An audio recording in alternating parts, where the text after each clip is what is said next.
ಮೋದಿ ಮಂಗಳಸೂತ್ರ ಹೇಳಿಕೆಗೆ ಪ್ರಿಯಾಂಕಾ ಪಂಚ್ ಕೊಟ್ಟಿದ್ದಾರೆ. ನನ್ನ ತಾಯಿ ದೇಶಕ್ಕಾಗಿ ಮಂಗಳಸೂತ್ರವನ್ನ ತ್ಯಾಗ ಮಾಡಿದ್ರು. ನನ್ನ ಅಜ್ಜಿ ಯುದ್ಧದ ಸಂದರ್ಭದಲ್ಲಿ ತನ್ನ ಚಿನ್ನವನ್ನ ಅಡವಿಟ್ಟಿದ್ರು. ಮಹಿಳೆಯರ ಮಾಂಗಲ್ಯ ಕಸಿದುಕೊಳ್ತೀವ ಅನ್ನುವಂತ ರೀತಿಯಲ್ಲಿ ತಿರುಗೇಟನ್ನ ಕೊಟ್ಟಿದ್ದಾರೆ. ಬೆಂಗಳೂರಿನಲ್ಲಿ ಮೋದಿ ವಿರುದ್ಧವಾಗಿ ಪ್ರಿಯಾಂಕಾ ಗಾಂಧಿ ವಾಗ್ದಾಳಿ ನಡೆಸಿದ್ದಾರೆ. ಪ್ರಧಾನಿ ಮೋದಿ ಅವರಿಗೆ ಮಾಂಗಲ್ಯದ ಬೆಲೆಯೇ ಗೊತ್ತಿಲ್ಲ, ಅದಕ್ಕಾಗಿಯೇ ಮೋದಿ ಈ ರೀತಿಯಾದಂತಹ ಮಾತುಗಳನ್ನ ಆಡಿದ್ದಾರೆ ಅನ್ನುವ ರೀತಿಯಲ್ಲಿ ಬೆಂಗಳೂರಿನಲ್ಲಿ ಮೋದಿ ವಿರುದ್ಧವಾಗಿ ಪ್ರಿಯಾಂಕಾ ಗಾಂಧಿ ಕಿಡಿಕಾರಿದ್ದಾರೆ. ಕಾಂಗ್ರೆಸ್ ಅಧಿಕಾರಕ್ಕೆ ಬಂದ್ರೆ ಮಾಂಗಲ್ಯ ಕಿತ್ತುಕೊಳ್ಳಲಿದೆ ಅನ್ನುವಂತ ರೀತಿಯಲ್ಲಿ ಪ್ರಧಾನಿ ನರೇಂದ್ರ ಮೋದಿ ಅವರ ಹೇಳಿಕೆಯನ್ನು ನೀಡಿದ್ರು. ಪ್ರಧಾನಿ ನರೇಂದ್ರ ಮೋದಿ ಅವರ ಹೇಳಿಕೆಗೆ ಪ್ರಿಯಾಂಕಾ ಗಾಂಧಿ ತಿರುಗೇಟನ್ನ ಕೊಟ್ಟಿದ್ದಾರೆ. कैसी कैसी बहकी बहकी बातें पिछले 2 दिनों में अब ये शुरू हुआ है कि कांग्रेस पार्टी चाहती है कि आपके मंगलसूत्र और आपका सोना आपसे छीन ले। 70 सालों से ये देश स्वतंत्र है, 55 सालों के लिए कांग्रेस की सरकार रही है। किसी ने आपसे सोना छीना, आपके मंगलसूत्र छीने? इंदिरा गांधी ने अपना सोना, जब जंग हुई थी, अपना सोना देश को दिया। मेरी मां का मंगलसूत्र इस देश को कुर्बान हुआ है। और अगर मोदी जी मंगलसूत्र का महत्व समझते तो वो ऐसी अनैतिक बातें नहीं करते। किसान पर कर्ज चढ़ता है तो उसकी पत्नी अपने मंगलसूत्र को गिरवी रखती है। बच्चों की शादी होती है या दवाई की जरूरत होती है तो महिलाएं अपने गहने गिरवी रखती हैं। ये बात ये लोग नहीं समझते।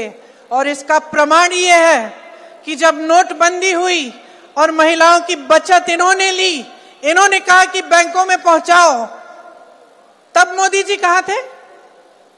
तब मोदी जी क्या कह रहे थे?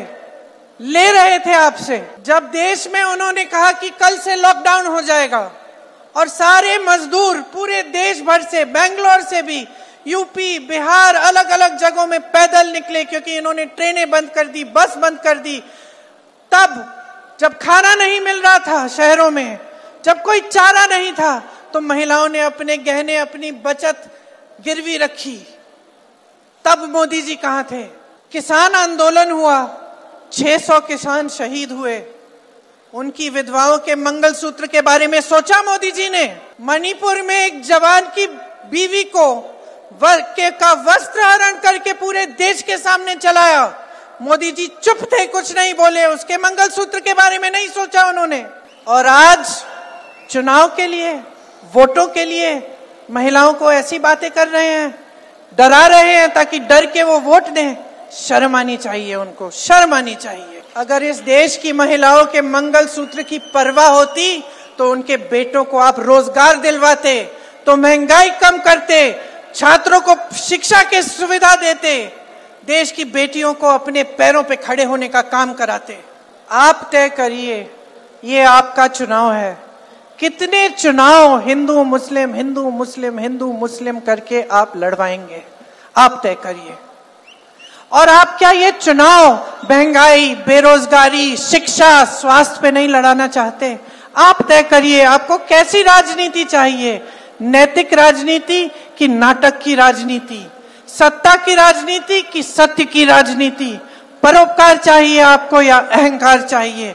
ये तय करिए, क्योंकि अब समय आ गया है कि अगर आप गहराई से नहीं सोचेंगे, आप जागोगे नहीं। ಇವತ್ತು ಪ್ರಿಯಾಂಕಾ ಗಾಂಧಿ ಕರ್ನಾಟಕದಲ್ಲಿ ಅಬ್ಬರಿಸಿರುವಂಥದ್ದು. ಇದೇ ಸಂದರ್ಭದಲ್ಲಿ ಪ್ರಧಾನಿಯವರ ಹೇಳಿಕೆಗೂ ಕೂಡ ತಿರುಗೇಟನ್ನು ನೀಡುವಂತಹ ಕೆಲಸವನ್ನು ಮಾಡಿದ್ದಾರೆ. ನನ್ನ ತಾಯಿ ದೇಶಕ್ಕಾಗಿ ಮಾಂಗಲ್ಯವನ್ನೇ ತ್ಯಾಗ ಮಾಡಿದ್ರು.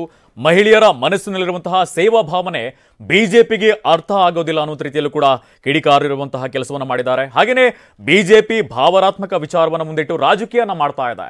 ಇನ್ನೊಂದು ಕಡೆಯಲ್ಲಿ ಮೋದಿ ಅವರ ಮುಖ ಇಟ್ಕೊಂಡು ಮತ ಕೇಳ್ತಾ ಇದೆ ಅನ್ನೋ ರೀತಿಯಲ್ಲೂ ಕೂಡ ಕಿಡಿಕಾರಿದ್ದಾರೆ.